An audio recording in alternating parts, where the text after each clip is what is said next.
we decided to do our mini project based on a STEM book called Interstellar Cinderella by Deborah Underwood. Our target audience is girls in grades 4th and 5th, and with this book as the foundation, we wanted to create an interactive and engaging experience for them. So, most girls think they cannot do it based on level of difficulty, teacher or parent influence, or stereotypical norms reinforced in media.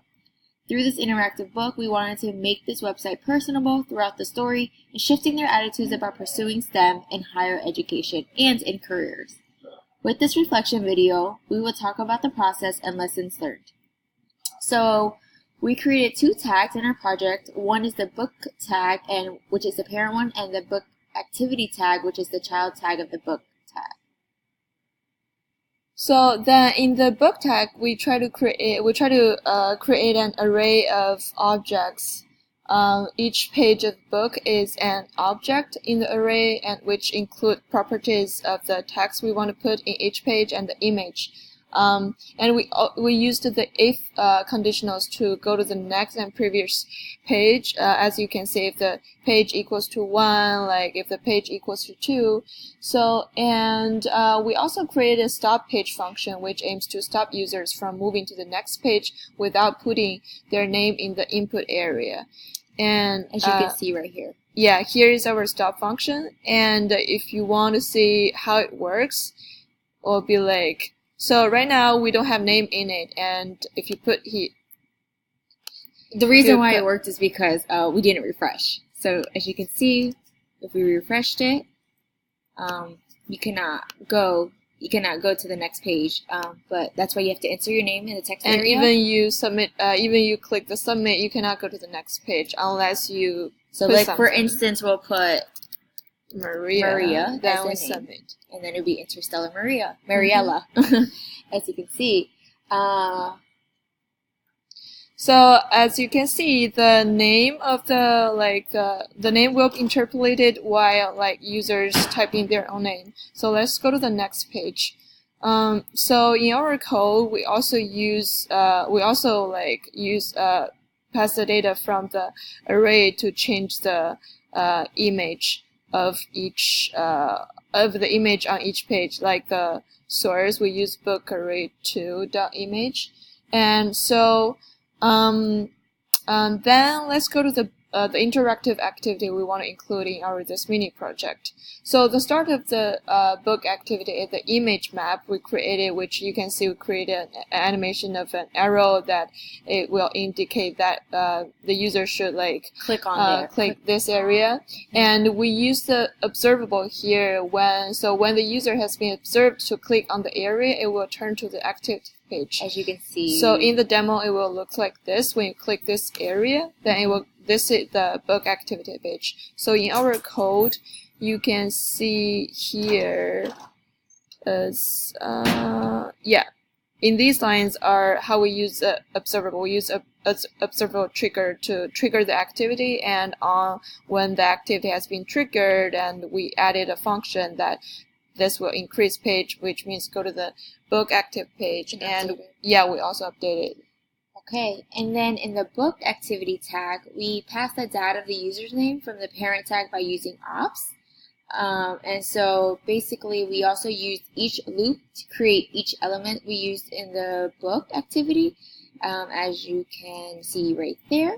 And we created an array of objects. Each object represented each element in our first interactive book activity, as you can see here with image, title, need, clicked, and text.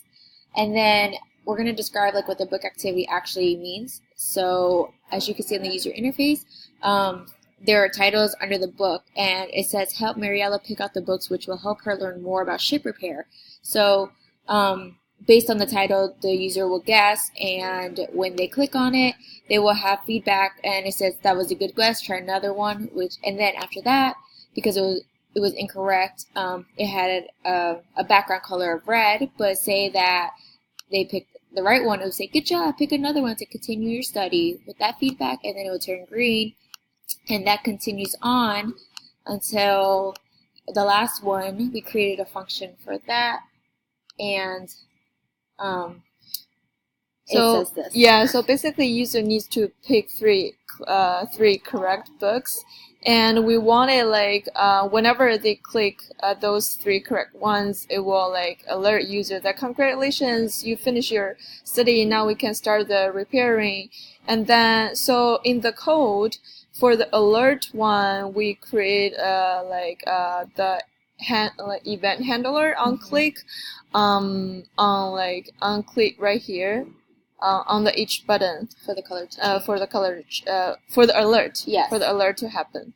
And also for the color change, for the color change, we use the conditionals here to interpolate the name of the class of the each book element. So basically, if the book is needed, which is here, the need is true, the color will turn to green, and if the need is false, the color will turn to red.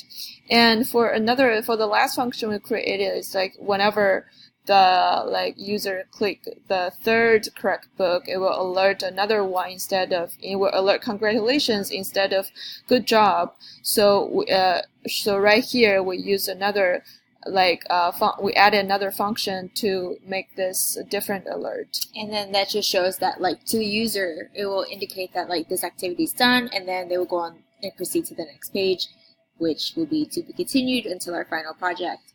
And we also entered a problem at the very beginning when we created the book tag. So you can see in the array of objects, we try to add the brackets, which we try to interpolate the name that the user put in the input area, but actually it doesn't really work here, because if you put brackets in the object, the computer will not recognize it as as a kind of JavaScript code that they can interpolate or goes on, and it will show us object all the time. And we also put this on the Slack, and so we got feedback based on Jin, as well as looking at other tutorial examples and just discussing it with each other.